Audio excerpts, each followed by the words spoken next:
Hello, and welcome to another episode of Stu and the Nunn, an online radio show and podcast focused on national security, policy, politics, and selfless service. We're here to give you an honest opinion, a different perspective, and hopefully a few laughs. We do this by not only interviewing guests, but also sharing our own perspectives and asking you, the listener, to interact with us on our chat room, via our Facebook page, and of course, on Twitter. Keep it funky. All right, everyone. Hello and welcome to a special episode. This is a special alert episode this week of Stu and the Nunn. You've got Stu here. Nunn is out doing great things with Veteran Outdoors, one of our sponsors, taking a vet out on an awesome experience right now. So he is unavailable for tonight's show and unavailable this week. And we wanted to definitely hit on this. This is a very special show. I am not going to be available myself on Thursday. And we did not want to pass up the current events that are going on in this country. So I am very glad to welcome with me on the show tonight a multiple time past guest, a great patriot, not only to this country, but to everything that he's done in service to this country and continues to give back through his artistic talents. I'd like you to help me welcome Lieutenant Colonel retired Scott Mann to the show. Hey, Scott, how you doing? Hey, Troy, thanks for having me on, man. Great to have you on. Thank you for joining us. And Scott's only on phone, so he's not able to. Scott is not able to be on video, but that's okay. You guys can hopefully hear him really well. And we're just really excited for you to join us and take some time out of your evening too on pretty low, short notice to come on. Yeah, man, my pleasure. Good to be with you again. I wish it was under better circumstances. Definitely do. So I want to, before we get going, it's going to be a quick show. We'll probably keep this to about a half an hour. Just so we know, again, want to thank Veteran Outdoors, Kermode Outdoor Development Group, Enlist 9 Fight Company, Alpha Elite Performance, and BooHammer.com. The sponsors that keep this going, want to definitely recognize them. All businesses led by veterans, about veterans, and everything like that, which is obviously the theme of our show. So, Scott, you've been on here a number of times. You are the creator, writer, and lead actor in the play Last Out, which, by the way, you can't see it. I have my silly band on. It does not come off, brother. It is right next to a very meaningful bracelet on my hand. And that means a lot. And it's I got Let's Go on one side and Last Out 2019 on the other. For those on video, you guys can see it right there. And you are the creator of this play, and obviously, and besides being a Green Beret and retired from your service to country, you have multiple tours in Afghanistan. I did, I did 3 long tours there, and then more short trips over there than I can count. It seems like I spent most of my adult life either in that war or getting ready to go back to it. Yeah, which all served as the basis. That experience served as the basis and the foundation for the Last Out play, right? Yeah, it did. I wrote the play, which then has now become into a film that we're launching on Veterans Day, and I wrote it because I felt like so much of the country, as we're experiencing right now, really just all they knew was what they saw in the movies, what they saw in some of the books about the first in, the door kickers, the teams that go in and do the first in things, which are awesome. Even the 12 strong is about Green Berets, but very few people know about the Last Out, the men and women who deploy day after day, week after week, month after month, year after year for just years and years and years, like they have done in this Afghan war, and the cost of that modern war on them and their family and the Afghan people in this case. And that's what this story is about the cost of modern war from a perspective never really told, which is the people who lived it. All of our actors are combat veterans and military family members. Yeah, it does. And I'm glad you brought that up, because it does. It's not just about what the veteran goes through. It's not even just about, like you said, what the family goes through. It highlights, through the character of what a Afghan village leader goes through and his caring for his family and all that, without giving too much away. But you hit it for 360 degrees from all sides. It's something that you can align with. Yeah. No, I appreciate that. And, now as you watch what's happening in Afghanistan with the collapse of that country back under Taliban rule, and you see the scenes in the film of my character, Danny Patton, the Green Beret sergeant, and his growing relationship with this Afghan elder. I mean, it is literally like life imitating art right now. You can't, the lines and the things that are said by this elder, and what would happen when the Americans left, and I wrote this years ago, but it unfortunately has played out exactly like we thought it would, on the path that we were on. And it's just so hard to see. Yeah, it's interesting you mentioned life imitating art. It really is. I mean, granted, you use some of the very common analogies and terms we both heard when over there.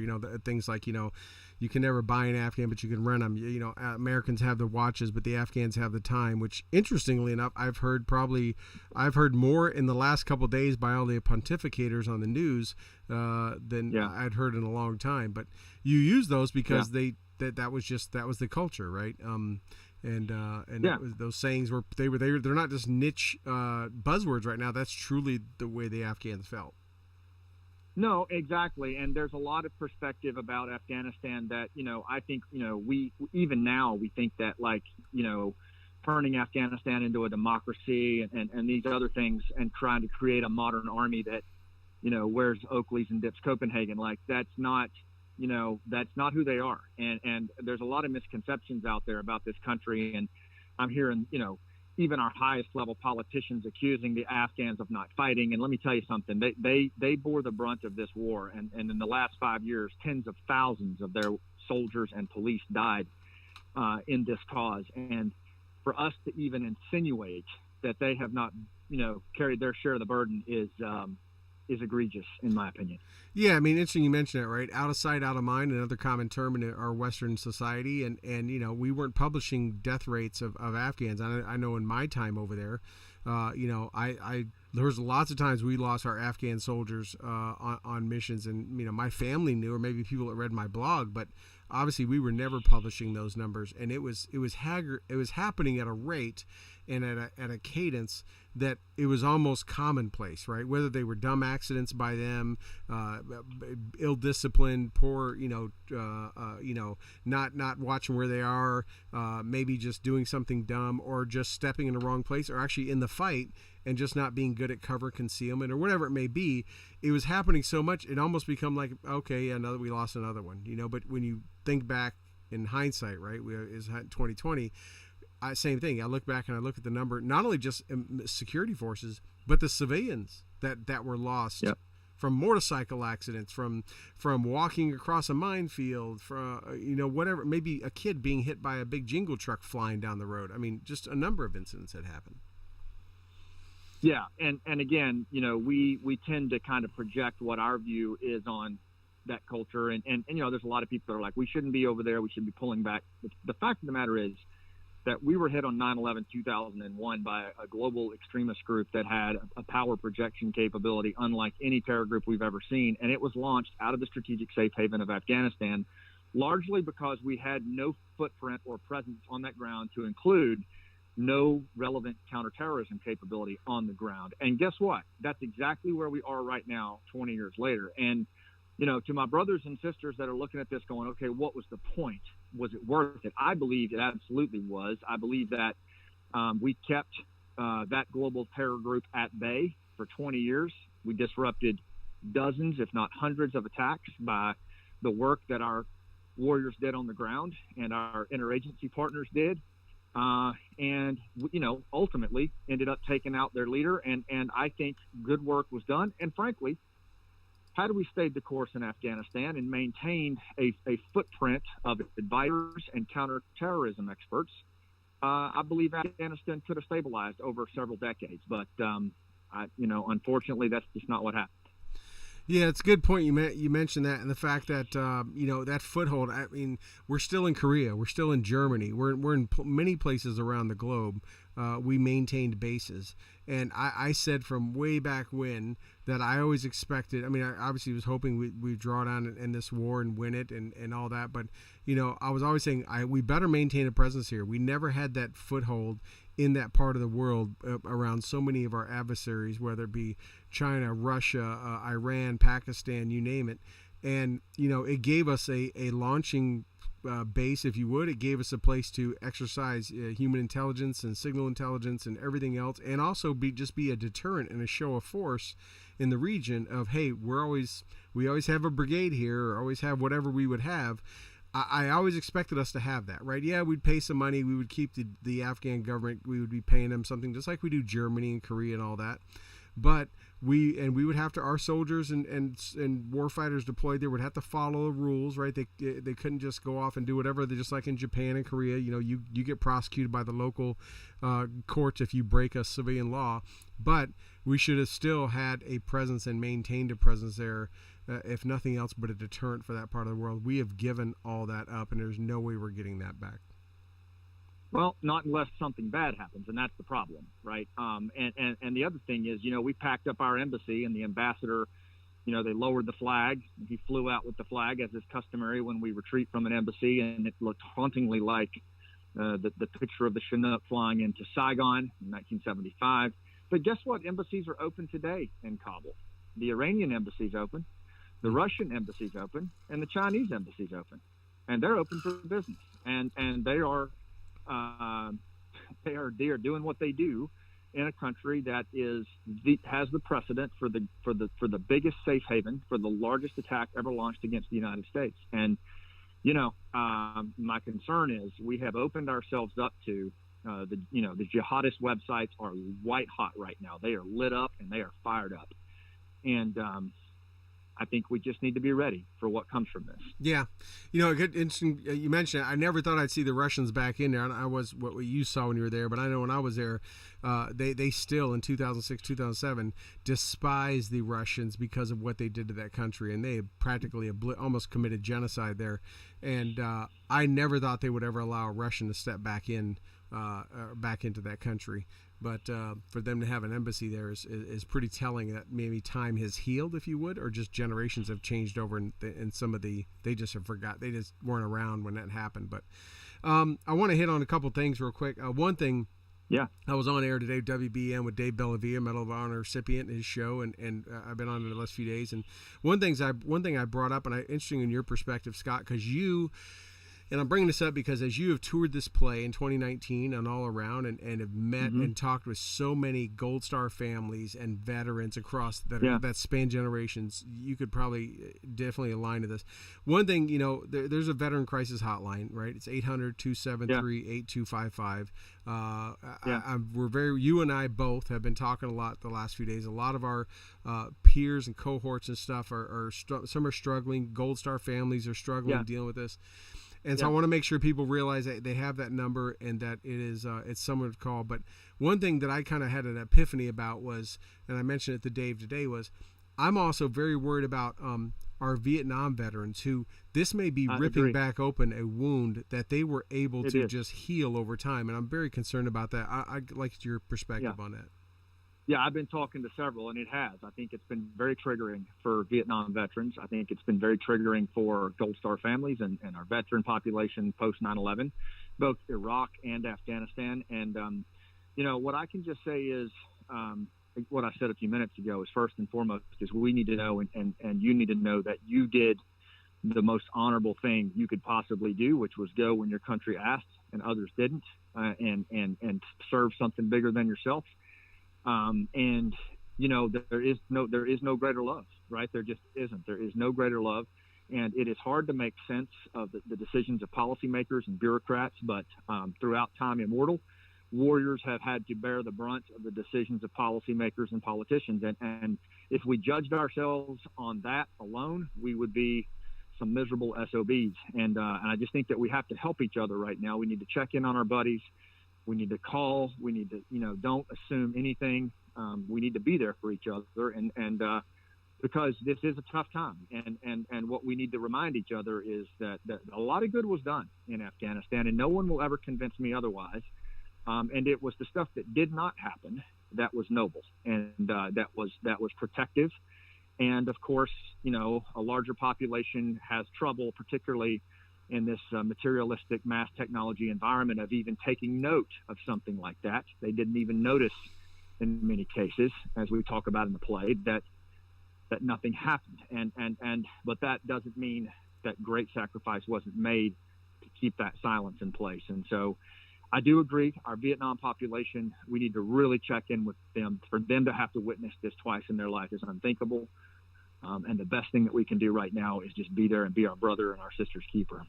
Yeah, I mentioned that today. I was like, we could align. Afghanistan vets for a long time could align with our Korean War vets because both wars were called the Forgotten War.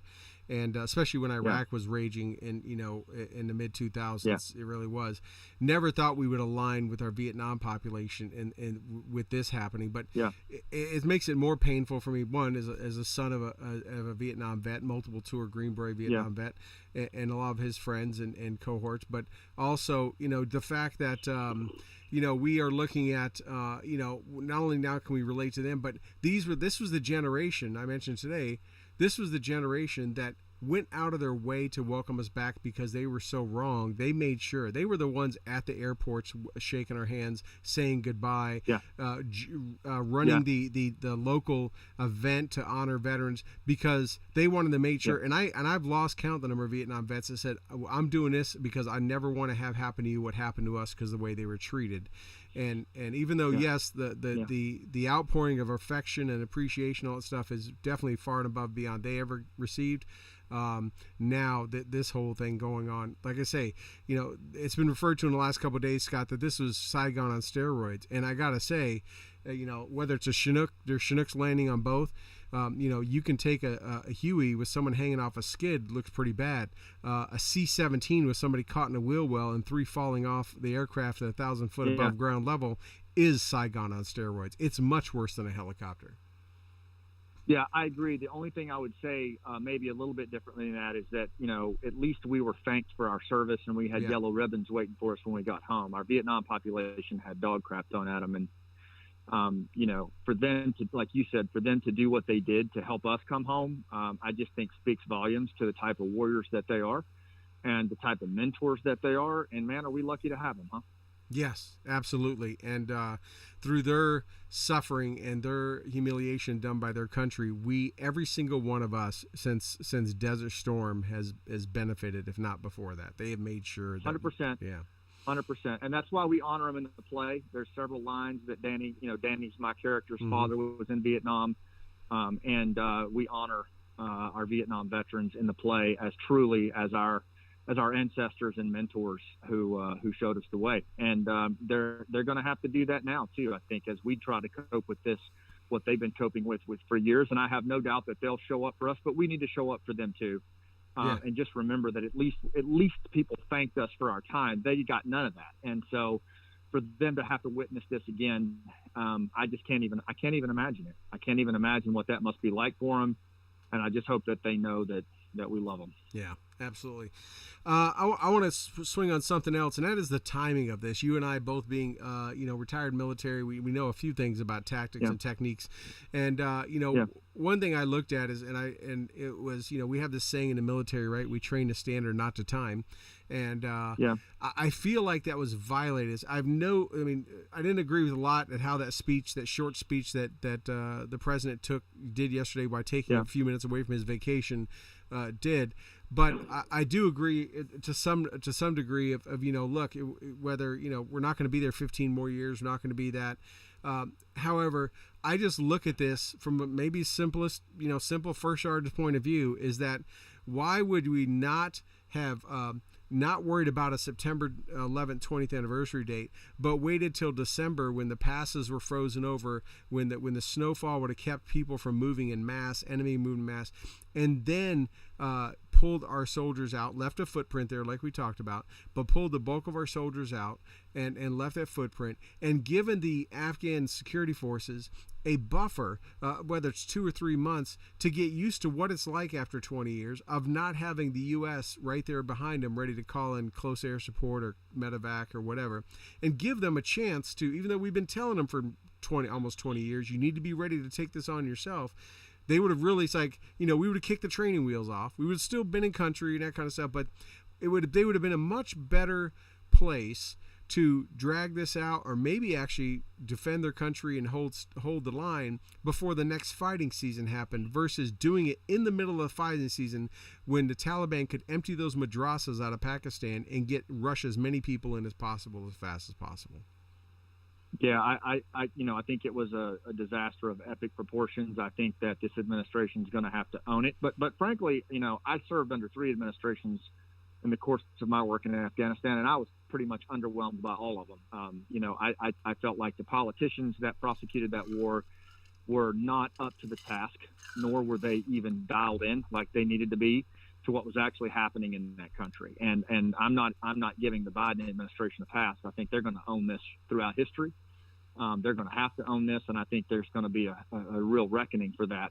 And right now we got troops in the fight, and I pray for the president and the administration to get it done and get those Americans and those Afghans out who need to get out. But everything you've said, Troy, is spot on. And but I think honestly, what I hope is that there's really some lessons learned from this, because my goodness, Vietnam, Iraq, and now the withdrawals have been atrocious. And, the world's watching this kind of stuff. And when you abandon the people who stood at your shoulder and without any time, like you said, to even get their legs under them, they take note of that. You don't get like a mulligan in golf and just, do it again next time. And we keep burning these bridges. There's going to come a time when another event happens and we try to go into these places and they're not going to work with us, and we're going to find ourselves, I think, probably already elbowing our way back into Afghanistan sooner than later because of another event. And we don't even have a presence on the ground any more than we did in 01. And that's hard to believe. Yeah, I mean, Vietnam had been a little bit of a gap since that, so I think a lot of people kind of forgot about how we left there. But when you look at Somalia, right, you look at how we went in there, we lost a lot of lives, we really didn't gain anything. And then you look at how the Kurds and what we did in northern Iraq after Desert Storm, we left them hanging, right? This trend started. And in fact, there was even, Osama bin Laden and some of the earlier founders of Taliban even looked at that, and including Khalid Sheikh Mohammed. They saw that in the 93 World Trade Center bombing as a sign of how we didn't have a stomach, right? And we know that they didn't think we would ever come back after 9/11, do what they did, because they thought we'd already set the precedent that we wouldn't have the stomach to do that. So yes, we shocked them. We came back from it, but we had a president that was willing to do that, right? Now, but like you said, we have set a precedent now 3-4 times that there's a reason why the whole, we got the watches, you got the watches, we got the time. They just have to wait us out, right? Khalid Sheikh Mohammed said that to his CIA interrogators in Gitmo, that they knew they just had to get by time. And not only did they wait us out, my goodness, we even gave them back 4 or 5 of their leaders for a deserter. And now those people are sitting in the presidential palace in Kabul and look like, the heroes of the Taliban movement, because they went from being Gitmo detainees to handing them back for, a piece of crap. But that's right. That's my perspective. But yeah, it's the timing is really bad. I mean, if they could turn back, just like the timing too of I look at Bagram. I mentioned this today too. There's been reports now that the National Security Council and different folks had briefed and said, we think that the Afghan government could probably hold that for about 2 years before Taliban would start reconstituting it. We don't think they can hold that long. So they knew that the Afghan security forces probably didn't stand much of a chance of keeping this place secure. Yet we snuck out of Bagram in the middle of the night, left everything there, and and now you mentioned the attacks of 9/11 birthed out of this place back then. That's why now they're calling this Al Qaeda 3.0. I mean, they have drones, they have Blackhawks, they have every one of our crew served, and small armed weapons, MRAPs, everything. It's all in their possession, right? Why would we not just push all that stuff in a pile in the middle of Bagram and just smoke it? And like if you don't leave your vehicle on the battlefield, you throw a thermite in there, you do something, you blow it up. We lost an Apache in Desert Storm, and one of my scouts had to go up there and put a toe into it because they pulled the 2 pilots out, but they were like, don't leave that for the Iraqis, put a toe into it. Yet we left all this stuff parked on the tarmac like it was in a motor pool ready for inspection. I think you had a complete disconnection and knowingly between military planners and task force and the politicians that were driving the train. I think, really even probably starting under President Trump when he put his timeline out for withdrawal, I think you started to see a takeover of the political apparatus driving the train to the point that the military input wasn't even there. And I think it's reflected in what you see right now, right? I mean, I think you see just a complete dissonance between political timeline that was an unmitigated disaster and the complete absence of the more pragmatic, military guidance and application that you typically see to kind of counterbalance that political guidance. That clearly did not happen, and here we are. Right. And the question is, what do we do now? Where do we go from here? And, as far as I'm concerned, I think there will be a time for deep analysis on this. And, my personal approach is I'm kind of like, I'll talk with you about it in your audience, but I'm being real careful right now, just to like, we got troops in the fight right now. Let's get them out of there. Let's get as many Afghans out as we can. And then, let's dig into this thing and let's really lay some accountability at people's feet, learn some lessons. And for our part, we're going to really focus on healing. We're going to focus on the film, putting that thing out on Veterans Day, telling the story, and try to resettle as many of these Afghans as we can too. We're going to have a lot of Afghans coming into the country that are going to need a lot of help. And we need to not forget about them. And, these are people who stood at our shoulder. These aren't people that just, a lot of those people climbing on those airplanes and stuff, that's because they knew that because they served alongside us, they were going to be killed. Their family's going to be killed. And we need to really, I think, focus on getting them home, getting them settled, helping them assimilate. I think there's still some goodness we can do. And here's one last thing I'll say. I wouldn't necessarily count out the Afghan people. I think we trained a lot of people who have gone to ground, but I think you'll see more from them. I think I would not discount the millions of women that we trained in schools and education. I would not count that out. You never know how that kind of stuff will manifest in the dark moments. And I wouldn't necessarily count out the great work that our warriors did. It may still yet be realized. I think if they know there's a chance, if they see there's hope and there's a chance, they will stand up. If as long as they don't think they're going to be out there flapping in the breeze on their own. I agree. That's why I thought it was tactically smart. I mean, the enemy, even though at the lowest level, the levels that we fought against, they were pretty dumb for the most part. But at the tactical level, this is an enemy that studies history, and Lord knows they have more history fighting in that country than we have as a country in existence. Yep. Right. That's right. And that I noted this last week on the show was that, I thought it was, and I didn't think it was by accident, but they took out the northern Afghanistan area first, the area that was their thorn in their side. They can never conquer up to 2001. They made sure that was what they took out. They took the wind out of the sails. I really believe that was intentional, that they first conquered the entire North before anywhere else, because they knew they had to hit while they had as much resources and bodies as possible. And before we got too involved, they probably thought we may be coming in with aircraft. They wiped them out first and really set the precedence of how they were going to take over that country. Yeah, I'm not sure they can hold it because it's non-Pashtun territory, and the Taliban are Pashtuns, and unless the Russians are involved, and I think they very well might be. I think you might have Russian involvement up there in the northern provinces helping with this, and that could explain it. Otherwise, there's no logical explanation for why the Taliban could ever hold that territory, because it is ethnically impossible. Yes, it's Hazaras, it's Uzbeks, it's Uzbeks and Tajiks, and I don't see any way that holds. But yet Dostum has disappeared, Atta has disappeared, Ismail Khan has disappeared, Shurzai has surrendered. All of the traditional warlords, the line of Kandahar, they're gone. They're completely gone to ground. Now, did somebody pay some money for those guys to slip away? Did China the Mullah Beretta was in China right before all this happened, right? So I think there's a bigger deal at play here. I think there was a bigger deal reached, and we weren't invited to the conversation. And I think you're going to see that. I think you're going to see that, it's way too quiet. This thing happened way too fast, way too quiet. And when I looked at the Taliban presence map in the north and the northeast, I'm like, hold on a second, man. Like, this doesn't even make any sense. So we'll see. We'll see what happens. But I think there's still chapters unwritten right now, and we just need to hold together, look out for each other, and just focus on what we can control, not what we can't. Right. If you got a couple more minutes, I know we hit the half-hour mark, but I just want to hit on one more big topic, and then we'll talk about the film real quick. So one thing I've kind of been mulling this over, and I've been making notes the last few days as I think about things, is what I consider the time. I kind of consider what happened the last couple of days like third strike, we're out. I look back and I think, did we miss our two opportunities to go in, do what we did in response to 9/11 and get out? Should we have left the first chance? Should we have left in 2002 once we conquered and we stood up Karzai and they got a basic government in and said, okay, we're not here to do governance. We're not here to do nation building. That's State Department. We're a war fighting force to find, fix, and kill the enemy. That was, I kind of feel that was the first chance. We should have just said, we're done. Don't let it happen again.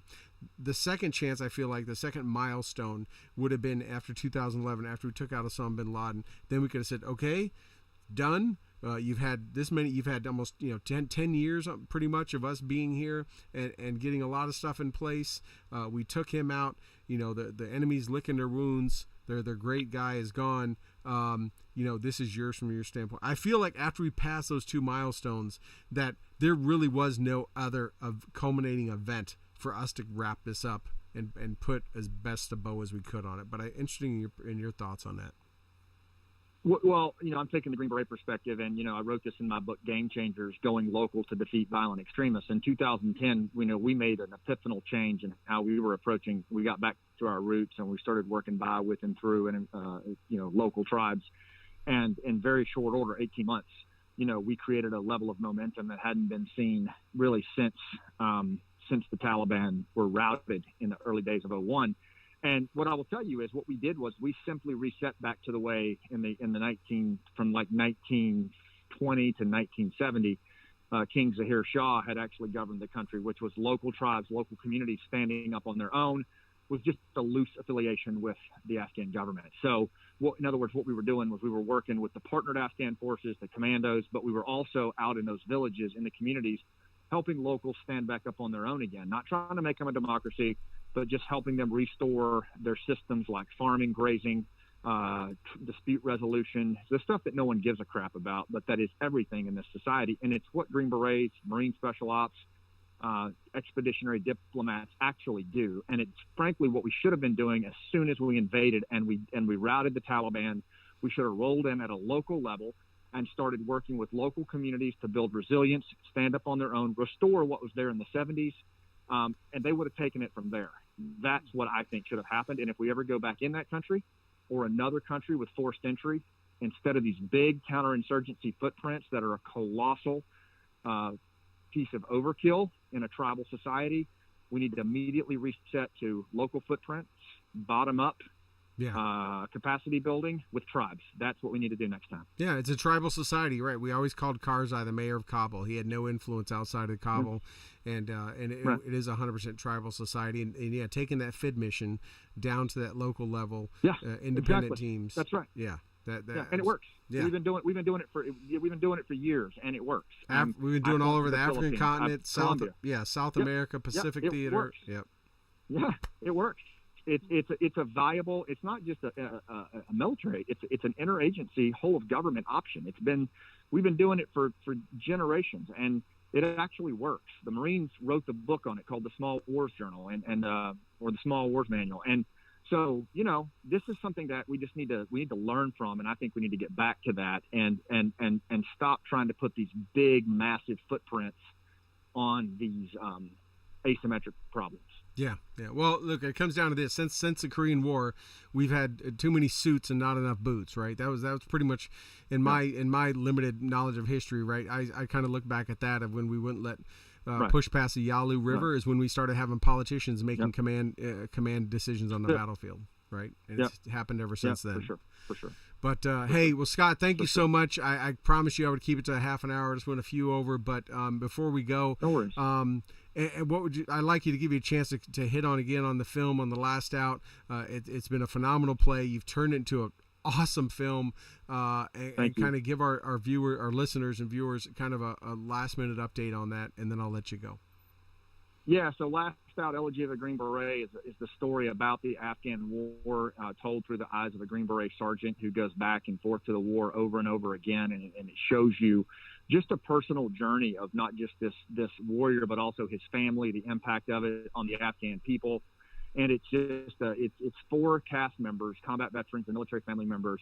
And my character, Danny Patton, is killed in the first scene, and he is trying to ascend to the warrior resting place of Valhalla and no peace, but he can't. He's holding on to something. And so his best buddy, who was killed in the Pentagon, and a couple of other operators come down from Valhalla, and they become the people in Danny's life that helped him, that made his heart pump the most blood. And they take him back through his life and reintroduce him to the things that happened, meeting his wife, getting married, having his child, joining the Army, going to become a Green Beret, 9/11, deployment after deployment over to Afghanistan, until finally he realizes what he's holding on to, and he lets go and he ascends. It's a story of restoration and letting go, but it's really designed to just heal, validate, inform, and connect. And people who are watching what's happening right now, whether you're a veteran, a civilian, a military family member, a Gold Star family member, we put this in front of thousands of people.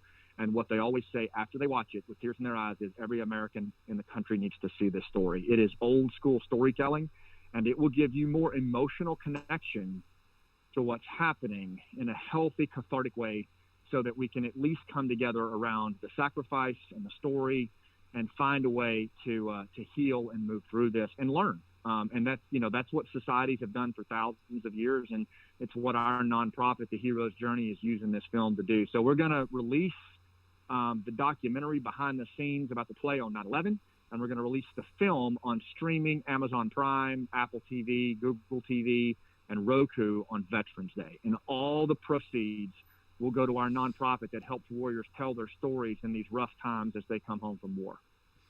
Yeah, that is awesome. I'm glad to hear the new streaming services. I hadn't heard that part yet. I knew you were working on that. And having someone that has seen the play twice in 2 different cities and seen the film, still tears in my eyes. Still means a lot. And I was one of those guys out afterwards that said, not just military families, but every person not connected to the military needs to see this. I mean, that's the biggest audience. But you're doing God's work, man. You're doing great stuff. You're doing patriot and warrior work, and well, I hope everyone tunes in, checks out lastoutplay.com, keeps up on it, and hopefully starts streaming that. And man, God willing, you're back on the road again so people can see this live, because as awesome as the film is, it has a much deeper imprint on your life when you see it in person, for sure. But yeah, for sure. Cool, man. Well, listen, hopefully I can come back on and talk about the film when we get a little closer. We will, definitely. You let me know. You hit me up like we talk, and just say when you're ready, and we will have you back on. But Scott, thank you so much for your time tonight. I'll let you go. I'm going to wrap up with a couple things, and I'll give you and wish you and your bride a wonderful evening, and stay in touch, brother. Thanks so much, Troy. Best to your family. All right. Take it easy. Okay, everybody. That was Lieutenant Colonel Scott Mann, Green Beret, multiple tours, as you heard. Lastoutplay.com. It is something you do not want to miss. Streaming services November 11th, Veterans Day. Definitely, if you didn't get a chance to see it around Memorial Day, that is going to so Tom Mead, I just saw your comment. We did screenings back in May, but when it comes out on streaming service, it'll be for everyone to buy and rent, or however you get on a streaming service. So hopefully he gets back on the stage once this COVID thing gets in. He can get back on the stage. I'm telling you, people, if you have not seen this, even if you've seen the film, you've got to see it in person. The audio, the visuals, and the entire story strikes right into your chest. I'm telling you, it is something to see. I want to just hit on one other thing I didn't talk with Scott about. Actually, 2 other things.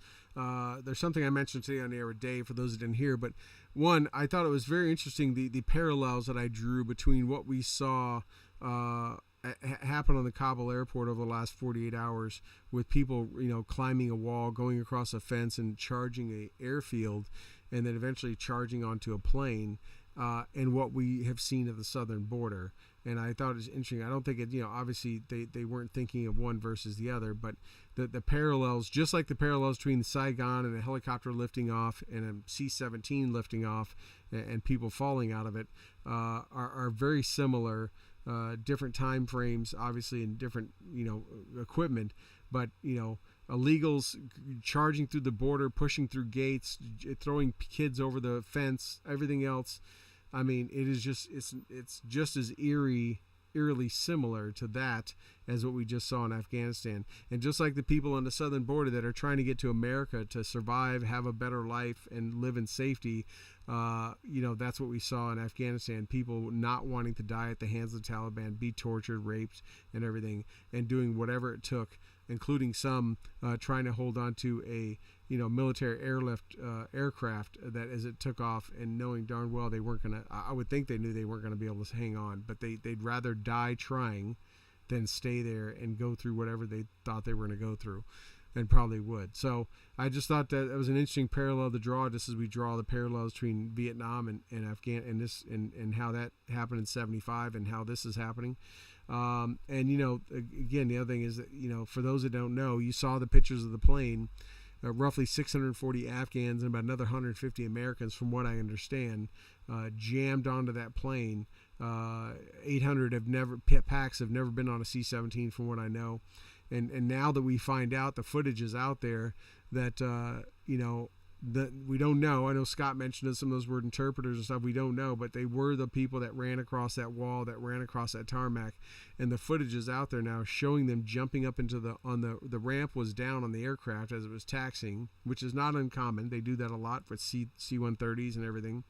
But those people were running and jumping on that aircraft, trying to catch any flight out. They didn't have a passport, didn't have visas, they didn't clear TSA, nothing. They just ran and jumped for their lives and got onto that plane. So those 640 you saw on that plane, a majority of them does not sound like they were authorized, allowed, or should have been there, which is why that aircraft diverted from coming straight back to the United States and flying the Doha Qatar, because they knew that's where we were processing our interpreters and the visas. So it just routed there rather than fly 600 unknown, unvetted Afghans right into the United States. So tough decision by that pilot. He knew people were hanging on. He also knew there's no way he was going to stop and kick 600 people off. And so he just closed up the ramp and launched it. And, just know that's what it was. These people are, and now that we see what's happening today with, a cordon by the Taliban around the airport, they're knocking door to door. They have the names of those who helped us, and they're going around door to door looking for them. We already see footage of them shooting a lady coming out of her house to water plants or something. It didn't have her face covered, and they just shot her as they drove by on the street. Right, the Taliban can say whatever they want, and that they're going to be nice and they welcome women in, but actions speak louder than words. And I think their actions from 20 years ago and their actions already are telling everyone nobody's falling for whatever they're saying. So, there's also, in addition, I want to highlight, it's not just Afghans stuck outside that airport. There are Americans. There are people that have helped us. Yes, they're Afghans and other nationalities. There are still Americans stuck out there. And just like when the towers of 9/11 got hit, I'll draw another parallel for you. Just like when the towers of 9/11 got hit, and in the one tower, I guess it was the South Tower, I think, they told the people, stay in place, shelter in place. It's okay. It's the other tower has a fire, whatever. And a lot of people stayed in the tower because that's what the big speaker said to do. We now have the State Department and the administration telling Americans to shelter in place and wait for the State Department to get a hold of you. I think that advice is just as inappropriate and wrong as the advice that the facilities people gave the people in the World Trade Center towers when they probably could have escaped, but they told them just to stay put. You're okay. You're safe. Don't go outside. Because now those Americans are stuck outside that cordon. I don't trust the Taliban's going to let them walk through with no problem. They have 20 years of hatred and retribution to get on us. And I don't know how those people are going to get out. So I ask that you please keep the Americans and others in prayer that are out there. Australians, Americans, everything like Rob said. Keep them in your prayer. Please check on the veterans that you know. Afghan veterans, even Iraqi, it pains all of us, and especially Vietnam veterans and their families, right? And Gold Star families who are also questioning why they lost their loved one for this, who are questioning what it was all for. Check on them. If they're down the street, just swing by and visit on them, ask them how they're doing. Again, point anyone to the Veteran Crisis Hotline, 1-800-273-8255. It is there. We already know we lose, the numbers 22 a day The last thing we need to do is a veteran that's, maybe was recovering, maybe realizing that there's bigger things in life to live for. We don't want this to send them back to thinking that all of it was for nothing, and to make them slide backwards towards, doing something terrible and taking their own life. So 800-273-8255, that is your Veterans Crisis Hotline. I want to make sure that, if people know about it and they share that. Just write that down in a sticky, type it in your phone, have it ready. Even if you meet a veteran out there in a business or at work or at school, and they're just chatting with you, the best thing, it's the easiest thing to do is just have that number ready in your phone to be able to share with them. You'd be surprised how many don't know about it. And you could literally be saving someone's life by just giving them a phone number. So with that being said, thank you so much for everything for tuning in this special show on Tuesday night. We won't have a show on Thursday, and I want to thank you all. Please, keep all those in your prayers. Pray for our country. Pray for our leaders to make the right decisions, and pray that the forces that can muster and fight the Taliban over there happen, and we keep them from coming back to our shores, because that is absolutely the worst outcome that could be of all of this. So with that being said, thank you all. I want to wish you all a good night.